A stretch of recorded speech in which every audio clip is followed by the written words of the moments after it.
ಈಗಿನ ಯುವಕರ ದುಶ್ಚಟಗಳಿಂದ ಹಾಳಾಗಕತ್ತಾರ. ಇದ್ರ ಬಗ್ಗೆ ನಿಮ್ಮ ಅಭಿಪ್ರಾಯ ಏನಾಗಿದೆ? ಇವತ್ತಿನ ಯುವಕರಿಗೆ ದುಶ್ಚಟಗಳಿಂದ ಹಾಳಾಗತ್ತಾರ ಅಂದ್ರೆ ಮನೆ ಜವಾಬ್ದಾರಿ, ಮನೆ ಮೊದಲ ಪಾಠಶಾಲೆ ಅಂತೀವಿ ನಾವು. ಅದಕ್ಕೆ ತಂದೆ ತಾಯಿಯವರು ಮನೆಯಿಂದನೇ ಶಾಲೆಯಲ್ಲಿನೇ ಶಿಕ್ಷಣ ಕೊಡಲಿ, ಶಾಲೆಯಲ್ಲೇ ಸಂಸ್ಕಾರ ಕೊಡಲಿ, ಸ್ವಾಮೀಜಿಗಳೇ ಕೊಡಲಿ, ಮಠಮಾನ್ಯಗಳೇ ಕೊಡಲಿ ಅಂದ್ರೆ ಸಾಧ್ಯ ಆಗೋದಿಲ್ಲ.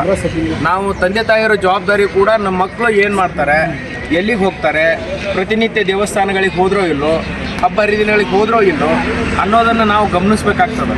ಅದ್ರ ಹೊರತು ನನ್ನ ಮಗ ಕೆಟ್ಟೋದ ವ್ಯವಸ್ಥೆ ಎಲ್ಲ ಇವತ್ತಿನ ವ್ಯವಸ್ಥೆ ವಾತಾವರಣ ಎಲ್ಲ ಕೆಟ್ಟು ಹೋಗ್ಯದ ಅನ್ನೋದು ಇದು ಅಷ್ಟೊಂದು ಸರಿಯಾಗಲ್ಲ. ಅದಕ್ಕೆ ನಾವು ಮಕ್ಕಳ ಬಗ್ಗೆ ಕಾಳಜಿ ವಹಿಸಬೇಕು. ಸಮಾಜದೊಳಗೆ ನನ್ನ ಮಗುವಿಗೆ ಎಂಥ ಶಿಕ್ಷಣ ಕೊಡಿಸ್ಬೇಕು. ಬರೀ ಅವನು ಇಂಜಿನಿಯರ್ ಆದ್ರೆ ಸಾಕಾಗಂಗಿಲ್ಲ, ಬರೀ ಅವನು ಡಾಕ್ಟರ್ ಆದ್ರೆ ಸಾಕಾಗಿಲ್ಲ, ಒಂದು ದೊಡ್ಡ IT-BT ಕಂಪ್ನಿ ಉದ್ಯೋಗ ಆದ್ರೆ ಸಾಕಾಗಿಲ್ಲ. ಅವನಿಗೆ ಸಂಸ್ಕಾರದೊಂದಿಗೆ ಶಿಕ್ಷಣವನ್ನು ಎಲ್ಲಿವರೆಗೂ ನಾವು ಕೊಡೋದಿಲ್ಲೋ ಅಲ್ಲಿವರೆಗೂ ನಮ್ಮ ಮನೆಯೂ ಸುಧಾರಿಸೋದಿಲ್ಲ, ನಮ್ಮ ರಾಷ್ಟ್ರನೂ ಸುಧಾರಿಸೋದಿಲ್ಲ. ಈ ಕೆಲಸ ಎಲ್ಲಿವರೆಗೂ ಮಾಡೋಕ್ಕೆ ನಾವು ಪ್ರಯತ್ನ ಮಾಡೋದಿಲ್ಲ ಅಲ್ಲಿವರೆಗೂ ನಾವು ಸುಧಾರಿಸೋದಿಲ್ಲ. ಆಯ್ತು ರೀ, ನಿಮ್ಮದು ಅಭಿಪ್ರಾಯ ನಾವು ಒಪ್ಕೊಂತೇವೆ. ಆದರೆ ಇವಾಗೆಲ್ಲ ಸಣ್ಣ ಮಕ್ಕಳೆಲ್ಲ ಇದು ಸೇರೆ ಇರ್ಬೋದು, ಗುಟ್ಕ ಇರ್ಬೋದು, ಎಲ್ಲ ಭಾಳ ಚಿಕ್ಕ ಮಕ್ಕಳೆಲ್ಲ ಶಾಲೆಗೆ ಹೋಗೋರೆಲ್ಲ ಹಾಕ್ಕೊಂತಾರೆ. ಮನೆಯ ತಂದೆ ತಾಯಿಗಳೇ ಇವತ್ತು ನಾವು ಅವ್ರ ಕಡೆ ದುಡ್ಡು ಕೊಟ್ಟು ಗುಟ್ಕ ತರಿಸೋದು. ನನ್ನ ಮಗ SSLC ಬಂದನಂತ ಸೈಕಲ್ ಕೊಟ್ಟು ಹೋಗಿ ಅವನಿಗೆ ದಾರು ಉಂಡಿ ಕಲಿಸಿ ಸೆರೆ ತರಿಸಿ ಹೊಡೆದಾಗ ಮಗುಗೆ ಏನು ಆಡಿಸೋದು. ಆ ಮಗು ಮೊದಲು ಏನು ಮಾಡ್ತದಂದ್ರೆ ಮೋಜಿಗೋಸ್ಕರ ಇದ್ರೊಳಗೆ ಏನೋ ಅದ ನಮ್ಮ ಅಪ್ಪ ತಿನ್ನಾಕತ್ತಾನಂದ್ರೆ ನಾನು ಒಂದ್ಸಲ ತಿಂದು ನೋಡ್ಬೇಕಂತ ಮಗು ಮೊದಲೇ ಆ ವಯಸ್ಸಿನಲ್ಲಿ 17 ವಯಸ್ಸಿನಲ್ಲಿ ಮೋಜಿಗಾಗಿ ತಿಂತದ. ಅಂದ್ರೆ ಇದರ ಅಭಿಪ್ರಾಯ ಅವ್ರ ತಂದೆಯವ್ರು ಹಾಕೋದು ನೋಡಿ ಮಕ್ಕಳು ಕಲಿತಾರ. ವಾತಾವರಣದೊಳಗೆ ಏನಿರ್ತದಂದ್ರೆ ದೊಡ್ಡವ್ರು ಏನು ಮಾಡ್ತಾರಲ್ಲೋ ನಾವೇನು ಅದನ್ನು ಮಾಡ್ತೀವಿ, ನಮ್ಮ ಮಕ್ಕಳು ಕೂಡ ಅದನ್ನೇ ಮಾಡ್ತಾರೆ. ನಡೆಯನ್ನು ಶುದ್ಧ, ನುಡಿ ಶುದ್ಧ ಎನ್ನ ಆಚಾರ ಶುದ್ಧ.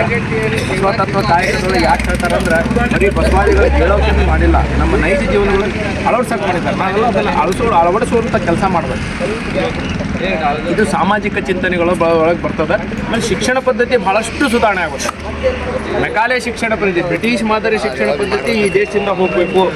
ದೇಶದಿಂದ ಬ್ರಿಟಿಷರು ಹೋಗಿದ್ದಾರೆ ಹೊರತು ಬ್ರಿಟಿಷ್ ಮಾನಸಿಕತೆಗಳು, ಬ್ರಿಟಿಷರ ಶಿಕ್ಷಣ ವ್ಯವಸ್ಥೆಗಳು ಇನ್ನೂ ನಮ್ಮ ದೇಶದಿಂದ ಹೊರಗೆ ಹೋಗಿಲ್ಲ. ಅವಾಗ ಪರಿಪೂರ್ಣ ಸ್ವತಂತ್ರ ಭಾರತ, ವಿಶ್ವಗುರು ಭಾರತ ಯಾವಾಗ ಆಗುತ್ತೆ ಅಂದ್ರೆ ಬ್ರಿಟಿಷ್ ಮತ್ತು ಮೆಕಾಲೆ ಶಿಕ್ಷಣ ಪದ್ಧತಿ ಯಾವಾಗ ಹೋಗ್ತದೋ ಅಲ್ಲಿ ಮಾತ್ರ ಈ ರಾಷ್ಟ್ರ ಪರಿಪೂರ್ಣ ಸ್ವತಂತ್ರ ರಾಷ್ಟ್ರ, ಅವಾಗ ಮಾತ್ರ ವಿಶ್ವಗುರು ಆಗುತ್ತೆ. ಆಯ್ತು ರೀ, ಇದೆಲ್ಲ ಆಯ್ತಾ? ಇವಾಗೆಲ್ಲ ಸಣ್ಣ ಮಕ್ಕಳೆಲ್ಲ ಶಾಲೆಯಾಗಿರೋ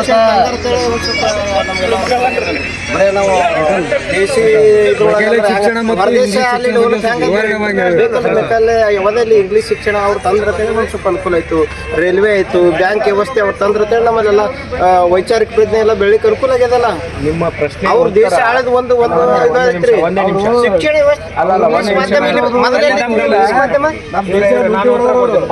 ಉತ್ತರ ಕೊಡ್ತೀನಿ.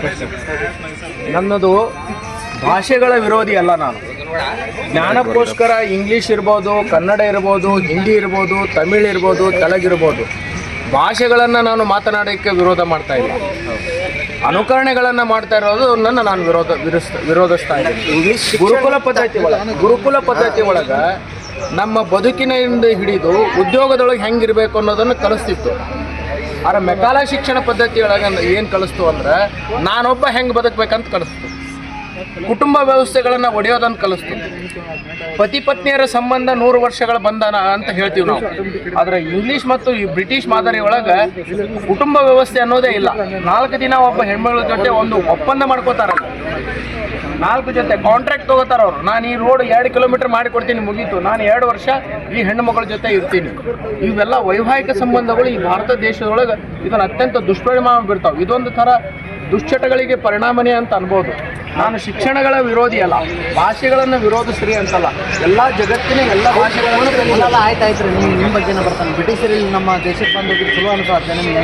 ಇಲ್ರಿ, ಕೆಲವೊಂದು ವಿಚಾರಗಳು ಇವ್ರು ಬಂದಿರೋದಂತ ಒಂದು ರೀತಿ ಇದು ಅನುಕೂಲ. ಇಂಗ್ಲೀಷ್ ಶಿಕ್ಷಣ ಬಂತು,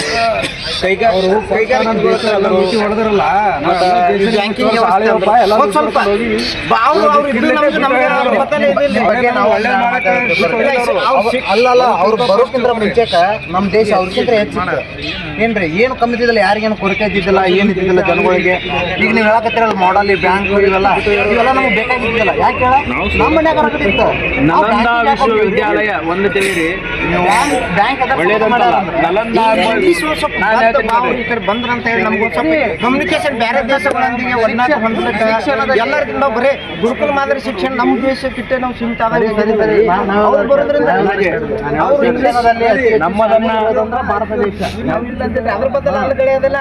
ಅವ್ರು ನಮ್ಮಲ್ಲಿ ನಳಂದ ವಿಶ್ವವಿದ್ಯಾಲಯ ಇತ್ತು, ತಕ್ಷಶಿಲೆ ತಕ್ಷಶಿಲೆ ಇತ್ತು, ಎಲ್ಲ ಮುಚ್ಚಾಕಿಟ್ರಲ್ರಿ ಅವೆಲ್ಲ. ಶ್ರೇಷ್ಠ ವಿಶ್ವವಿದ್ಯಾಲಯ ನಿಮ್ಮ ತಲೆಯಲ್ಲಿ ಅದೇನು ಒಳ್ಳೇದಾಯ್ತು. ನಲಂದಾ ವಿಶ್ವವಿದ್ಯಾಲಯ ಜಗತ್ತಿನೊಳಗನೆ ಅತ್ಯಂತ ಶ್ರೇಷ್ಠ ವಿದ್ಯಾಲಯ.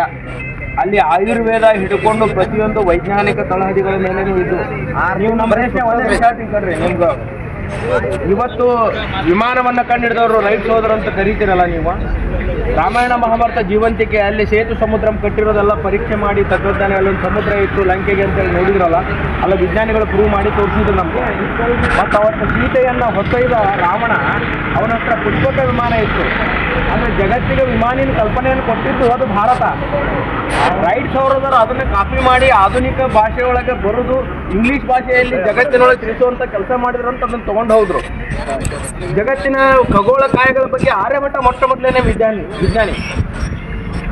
ಗ್ಯಾಲಿಲಿಯೋ ಅಂತ ಬಿಂಬಿಸುವಂಥ ಕೆಲಸ ಮಾಡಿದ್ರು.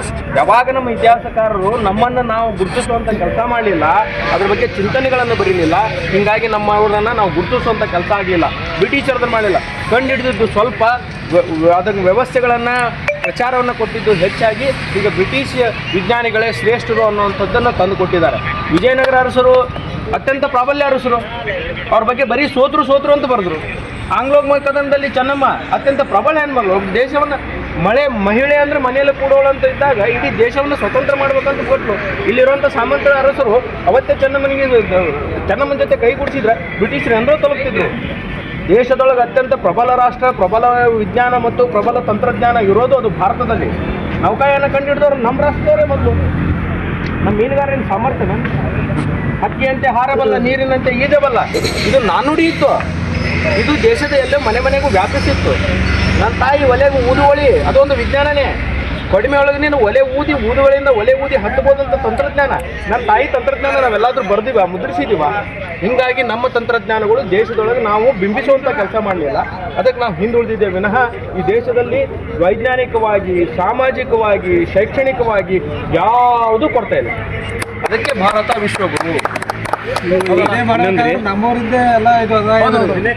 ಇನ್ನೊಂದು ವಿಷಯ ರೀ, ಇತ್ತೀಚಿನ ಯುವಕರು ದುಶ್ಚಟಗಳಿಗೆ ಬಲಿ ಆಗ್ತಾ ಇದ್ದಾರೆ, ಅದಕ್ಕೆ ನಿಮ್ಮ ಅಭಿಪ್ರಾಯ? ಮೊಬೈಲ್ ನಾನೇ ಹೇಳ್ತೀನಲ್ರಿ, ಮೊಬೈಲ್ಗಳನ್ನು ನಾವು ಮನೆಗೆ ಹೋದ್ಮೇಲೆ ನಾನು ಏನು ಮಾಡ್ತೀನಿ, ನನ್ನ ಮಗ ಅದನ್ನೇ ಅನ್ಕರಣೆ ಮಾಡ್ತಾನೆ. ನಾವು ಮೊಬೈಲ್ ಬಿಟ್ಟು ಅವನನ್ನು ವಿಚಾರಿಸ್ಬೇಕು, ನೀನು ಎಷ್ಟನೈತೆ, ನೀನು ಏನು ಹೇಳಿದ್ರು ನಿಮ್ಮ ಶಾಲೆ ಒಳಗೆ, ನಿಮ್ಮ ಗುರುಗಳು ಏನು ಹೇಳಿದರು, ನೀನು ಇವತ್ತು ಶಾಲೆಗೆ ಹೋಗಿದ್ಯಾ, ಶಾಲೆಗೆ ಹೋದ್ರೆ ಮಧ್ಯಾಹ್ನದ ಆಟ ಏನು ಮಾಡಿದ್ರು, ಯಾವ ಸರ್ ಬಂದಿದ್ರು, ಯಾವ ಸರ್ ಬಂದಿಲ್ಲ ಅಂತ ನೀವು ಮೊಬೈಲ್ ಬಿಟ್ಟು ಅವ್ರಿಗೆ ಮಾತಾಡ್ಸೋಕೆ ಚಾಲೂ ಮಾಡಿರಿ. ಅವ ನಿಮ್ಮ ಜೊತೆ ಸಂವಾದ ಮಾಡೋಕ್ಕೆ ಚಾಲೂ ಮಾಡ್ತಾನೆ, ಹತ್ತಿರ ಆಗ್ತಾನೆ. ಆಮೇಲೆ ಮೊದಲನೇದಾಗಿ ಕನಿಷ್ಠ ಪಕ್ಷ SSLC ಬರೋವರೆಗೂ ಮಕ್ಕಳನ್ನು ನಿಮ್ಮ ಮನೆಯಲ್ಲಿ ಇಟ್ಕೊಂಡು ಓದಿಸಿ. ಇವತ್ತು ನಮ್ಮ ತಂದೆ ಮಗ ವಯಸ್ಸಿಗೆ ಬಂದ ಮಗ ನಮ್ಮ ವಯಸ್ಸಾದ ವೃದ್ಧ ತಂದೆ ತಾಯಿಗಳನ್ನು ವೃದ್ಧಾಶ್ರಮ, ಈ ಭಾರತದಲ್ಲಿ ಒಂದು ಪಿಡುಗು ಸ್ಟಾರ್ಟ್ ಆಗಿದೆ, ವೃದ್ಧಾಶ್ರಮಗಳು. ಯಾವುದೇ ರಾಷ್ಟ್ರದಲ್ಲಿ ಬರೋದು ಈ ಭಾರತದಲ್ಲಿ ಬರಬಾರ್ದು. ಇದು ಭಾಳ ಶೋಚನೀಯ ಸ್ಥಿತಿ. ಯಾಕೆ ನಾವು ಮಗ ನಮ್ಮನ್ನು ನೋಡ್ತಾ ಇಲ್ಲ? ಆ ಮಗನ ನಾವು 4ನೇ ತಗೋ 5ನೇ ತಗೋ ಹೋಗಿ ಹಾಸ್ಟೆಲ್ ವ್ಯವಸ್ಥೆಗಿಟ್ಟು ನಮ್ಮಿಂದ ಸಂಪರ್ಕ ಕಡಿತಗೊಳಿಸಿವಿ, ಅದಕ್ಕೆ ನಮ್ಮನ್ನು ನೋಡ್ತಾ ಇಲ್ಲ. ಅದೇ ಅದು ಪಿಡುಗದು. ಆ ಪಿಡುಗನ್ನು ನಿರ್ಮೂಲನೆ ಮಾಡೋಕ್ಕೆ ನಾವೆಲ್ಲ ಜಾಗೃತರಾಗಬೇಕು. ಇವಾಗೆಲ್ಲ ಬರೀ ಸಣ್ಣ ವಯಸ್ಸರಲ್ಲಿ ಹುಡುಗರೆಲ್ಲ ಸಂಸ್ಕಾರದೊಂದಿಗೆ ಅದೇನು ಹೇಳ್ತೀನಿ, ಮನೆಯ ಮೊದಲು ಪಾಠಶಾಲೆ. ನನ್ನ ತಾಯಿಗೂ ಏನಾಗ್ಬಿಟ್ಟಂದ್ರೆ ಅಡುಗೆ ಮಾಡೋದಿಲ್ಲ, ಅಡುಗೆ ಮಾಡೋದ್ರಲ್ಲಿ ಭಾಳ ಆಸಕ್ತಿ ಇಲ್ಲ. ನನ್ನ ತಾಯಿನೂ ಏನು ಸ್ವಾತಂತ್ರ್ಯ ಕೇಳ್ತಾಳೆ, ನಾನು ಉದ್ಯೋಗಿ ಆಗಬೇಕು, ನಾನು 4 ದುಡ್ಡನ್ನು ಸಂಪಾದನೆ ಮಾಡಬೇಕು, ನಾನು ಮಾರುಕಟ್ಟೆಯಲ್ಲಿ ನನ್ನದೇ ಒಂದು ಕಾರುಗಳನ್ನು ತೊಗೊಂಡು ಆಫೀಸ್ಗಳಿಗೆ ಹೋಗ್ಬೇಕು, ಕಾರ್ಯಾಲಯಗಳಿಗೆ ಹೋಗ್ಬೇಕಂತ ಮನೋಚಿಂತನೆ ಏನು ಬಂದಿದ್ದಾರೆ. ಮೊದಲಿನ ತಾಯಂದ್ರು ಹಂಗಿಲ್ಲ, ನನ್ನ ಮಗ ಬೆಳೀಲಿ, ನನ್ನ ಸೊಸೆ ಬೆಳೀಲಿ, ನಮ್ಮ ಅಣ್ಣ ಬೆಳೀಲಿ, ನನ್ನ ತವ್ರ ಮನೆ ಹೆಂಗೆ ಬೆಳೀಲಿ, ಇದು ಕರ್ಕಿಯ ಕುಡಿ ಹೆಂಗ ಬೆಳೆಲಿ ಅಂದ್ರೆ ಹಳ್ಳದ ದಂಡೆಯಲ್ಲಿರುವ ಕರ್ಕಿಯ ಕುಡಿ ಹೆಂಗ ಬೆಳೀಲಿ, ಸದಾ ನಿತ್ಯ ಹರಿದ್ವರ್ಣಗಳಾಗಿ ನನ್ನ ಬೆಳೆಯಲ್ಲಿ ನಮ್ಮ ಸಂಸಾರ ಬೆಳೆಯಲಿ ಅಂತ ನನ್ನ ತಾಯಂದ್ರು ಏನ್ ಮಾಡ್ತಿದ್ರು ಅಂದ್ರೆ ಆ ರೀತಿ ಶ್ರಮವನ್ನು ಹಾಕ್ತಿದ್ರು. ಅದಕ್ಕೆ ಕುಟುಂಬ ವ್ಯವಸ್ಥೆಗಳು, ಸಾಮಾಜಿಕ ಚಿಂತನೆಗಳು, ಸಂಸ್ಕಾರಗಳು ಜೀವಂತವಾಗಿತ್ತು. ನನ್ನ ತಾಯಂದ್ರು ಕೂಡ ಸಂಸ್ಕೃತಿಯಿಂದ ಹೊರಗೆ ಬರ್ತಿದ್ದಾರೆ. ಆಮೇಲೆ ಅವಾಗ ಜಾಯಿಂಟ್ ಫ್ಯಾಮಿಲಿ ಜಾಸ್ತಿ ಇದ್ದು ರೀ. ಅವಿಭಕ್ತ ಕುಟುಂಬದೊಳಗೆ ಎಲ್ಲರೂ ಸೇರಿ ಎಲ್ಲರನ್ನ ಹಂಚ್ಕೊಳ್ಳುವಂತ ಕೆಲಸ ಮಾಡ್ತಿಲ್ಲ. ನಿಮ್ಮದೊಂದು ಏನು ಭಾವನೆ, ನಿಮ್ಮದೊಂದು ನಿಮ್ಮದೊಂದು ವಿಚಾರ ಪದ್ಧತಿ ಅದ, ಇವ್ರದೊಂದು ವಿಚಾರ ಪದ್ಧತಿ. ಒಳ್ಳೆ ಅವಿಭಕ್ತ ಕುಟುಂಬಗಳನ್ನ ಒಡೆಯೋದನ್ನ ಕಲಿಸಿರೋದೇ ಮೆಕಾಲೆ ಶಿಕ್ಷಣ ಪದ್ಧತಿ. ನಾವು ಯಾಕೆ ಇದನ್ನು ಚಿಂತನೆ ಮಾಡ್ತಿಲ್ಲ? ನೈಜ ವಾಸ್ತವ ಸಂಗತಿಗಳು ಈ ದೇಶದಲ್ಲಿ ಬಹಳಷ್ಟು ಮರೆಯಾಗಿ ಹೋಗಿದಾವೆ. ಇಂಗ್ಲಿಷ್ ಔಷಧಿಗಳು ಬರುವಂತಕ್ಕಿಂತ ಮುಂಚಿತವಾಗಿ ಈ ದೇಶದಲ್ಲಿ ಸರ್ಜರಿಗಳ ಆಪರೇಷನ್ಗಳನ್ನು ಮಾಡ್ತಿದ್ವಿ. ಧನ್ವಂತರಿ ವಿದ್ಯೆ ಅಂತಿತ್ತು. ಸುಮಾರು 3 ಲಕ್ಷಕ್ಕೂ ಅಧಿಕ ಸಸ್ಯ ವರ್ಗಗಳು, ನಮ್ಮ ಕಣ್ಣಿಗೆ ಕಾಣುವಂಥ ಸಸ್ಯ ವರ್ಗಗಳನ್ನ ಔಷಧಿಗಳನ್ನು ಕೊಡ್ತಿದ್ರು. ಅಂದರೆ ಹಿಂದಿನ ದಿನದಲ್ಲಿ ರೋಗ ರುಜಿನಗಳು ಬರ್ತಿದ್ದಿಲ್ಲ ಅಂತ, ಇದಕ್ಕಿಂತಲೂ ಮಾರಕ ರೋಗಗಳು ಬರ್ತಿದ್ವು, ಕೊರೋನಾಕ್ಕಿಂತಲೂ ಮಾರಕ ರೋಗಗಳು ಬರ್ತಿದ್ವು. ಗ್ರಹಣಗಳು ಗತಿಸ್ತಾವ, ಈ ಗ್ರಹಣಗಳು ಹಿಂಗೆ ಆಗ್ತಾವ ಅಂತ ಪಂಚಾಂಗಗಳನ್ನು ಹೇಳಿ ಬರಿತಿದ್ರು ಎಲ್ಲರೂ ಮೂರಲ್ಲಿರುವಂಥ ಜ್ಯೋತಿಷಿಗಾರರು. ಮತ್ತು ಅವರು ಖಗೋಳ ವಿಜ್ಞಾನಿಗಳಿಗಿಂತಲೂ ಕಮ್ಮಿ ಏನು ಇವತ್ತಿಗೆ ಹೇಳ್ತಾರೆ, ಇದೇ ಟೈಮಿಗೆ ಇದಕ್ಕೆ ಸರಿಯಾಗಿ ಹಿಂಗೆ ಗ್ರಹಣ ಆಗ್ತದಪ್ಪ, ನಿನ್ನ ಮನೆಯಲ್ಲಿ ಗರ್ಭಿಣಿ ತಾಯಿಯಂದ್ರಿದ್ರೆ ಅವರನ್ನು ಹಿಂಗೆ ಸಂರಕ್ಷಣೆ ಮಾಡಿ ಅಂತ ಹೇಳ್ತಾರೆ. ಎಲ್ಲ ವಿದ್ಯೆ ಅದ, ನಮಗೆ ಅದನ್ನು ಪ್ರತಿಫಲಿಸುವಂಥ, ಗುರುತಿಸುವಂಥ ವಿದ್ಯೆ ನಮ್ಮಲ್ಲಿ ಕಡಿಮೆ ಅದ. ಯಾಕೆ ವ್ಯಾಮೋ ಟಿವಿ ಒಳಗೆ ನೋಡಿ ಎಲ್ಲ ಕಲಿತಾರೆ ಅಂದ್ರೆ ಅವ್ರು ಟಿವಿ ಒಳಗೆ ಜಾಹೀರಾತುಗಳನ್ನೆಲ್ಲ ಗುರುತಿಸುವಂಥ, ಮುನ್ನೆಲೆಗೆ ತರುವಂಥ ಕೆಲಸ ಮಾಡ್ತಾರೆ. ಸರ್ವೇ ಜನ ಸಂಸ್ಕಾರದ ಜೊತೆಗೆ ಶಿಕ್ಷಣ ಕೊಟ್ಟರೆ ಇದು ಅತ್ಯಂತ ಶ್ರೀಮಂತ ರಾಷ್ಟ್ರ ಆಗೋದ್ರಲ್ಲಿ ಖಂಡಿತ.